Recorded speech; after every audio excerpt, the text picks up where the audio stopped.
so we've got our page numbers, we've got a footer down the bottom with some information, and you'll notice I've just put a little space above here, so I just pushed it down. All I did was I put return so that I had a space above here so it doesn't look crowded with the body. And now we're going to add some text. Now I've just done some text previously so you don't have to watch me typing, and I'll just pop that in. So we're looking at Australia and its states and territories. So I've got an introductory paragraph here, and then I've got states as a heading and New South Wales and so on as subheadings, and then territories down here. You'll see territories and then Australian Capital Territory and Northern Territory. But this isn't the way I want it set up, so we're going to do a couple of things. First of all, I want to change the text. Now, if you type generally, what will happen is when you type, it will actually go to the left side. That's the normal sort of setting.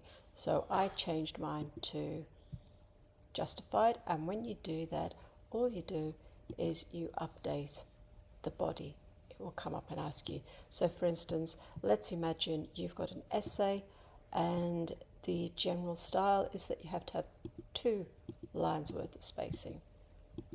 Okay, it comes up with update, and you click update and you'll see everything has gone to 2 lines worth of spacing. So for some assignments you do, most documents are 1.5. Okay, and you can set whether you want it to be left or justified. I'll leave it as justified. I've also made sure that I've got the font that I want, so I changed the font from the one that came up, which was Helvetica for this. Okay, I've changed it to Arial. You can change it to any of the others and it will update everything if that's what you want. But again, for the purpose of this one, I'll stick with Arial. Okay, now with the states, that's a heading. So what I want to do is, rather than just go bold and then change the font size, I'm going to change it and make it a heading. So in here, I'm going to change it to heading, and I've got it automatically now going to bold and 17. So let's just change that to 18, make it a little bit bigger. And if we want to change the color, we can change the color. It will do that for you. Okay. For the purpose of this, I'll leave it as black, and I'll leave it at 18, and it's bold, and we will see here we've got update. So now our heading 1 is updated. This is a subheading because I want the states, the actual names of the states, to become subheadings. So I'm going to go to here, go to heading 2, and it's a set of 15, so I might want it at 16. I can change that.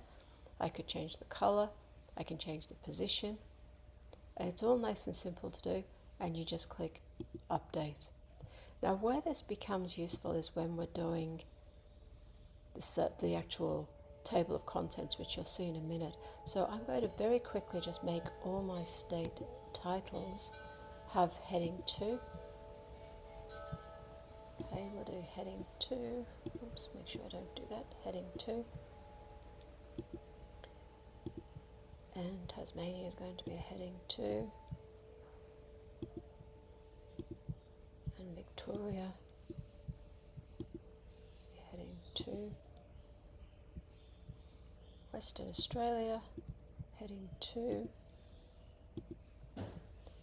Territories, though, is a heading 1, so I want that to be a main heading.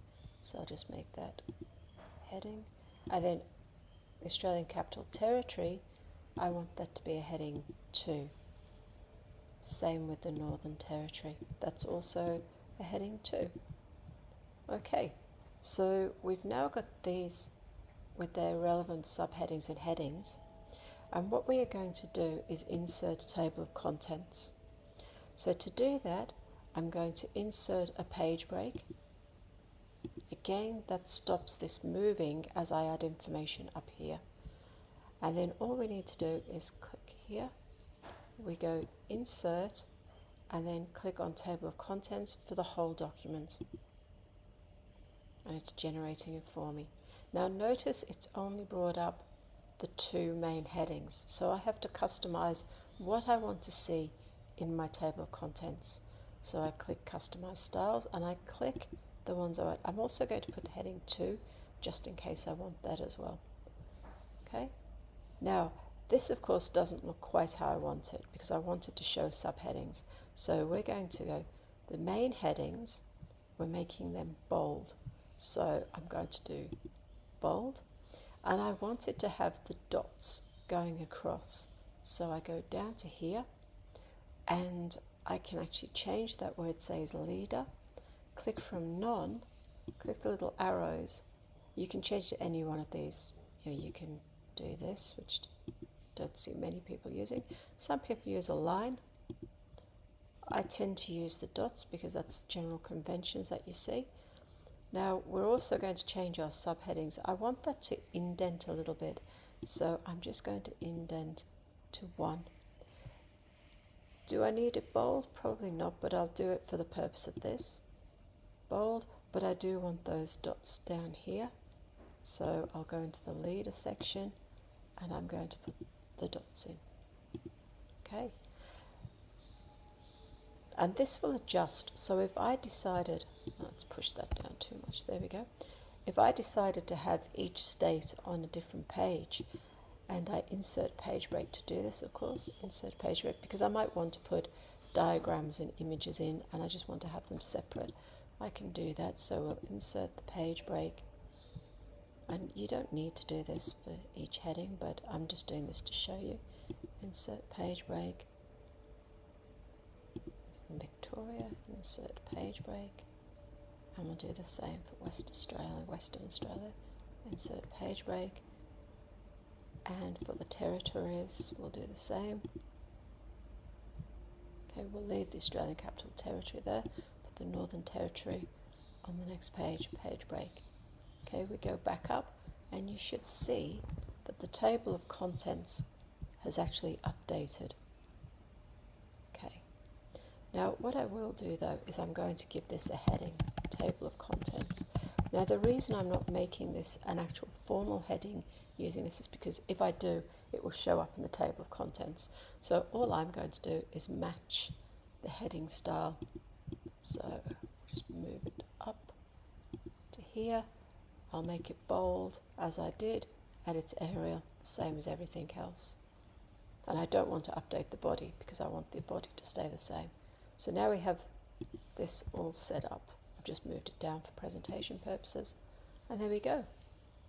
All very tidy. And you can see you've got your page numbers and everything else, just like we wanted. Okay, in the next video, I'm going to show you how to put in an image and create a list of images just underneath here. So I'll see you in the next video. Thanks for watching.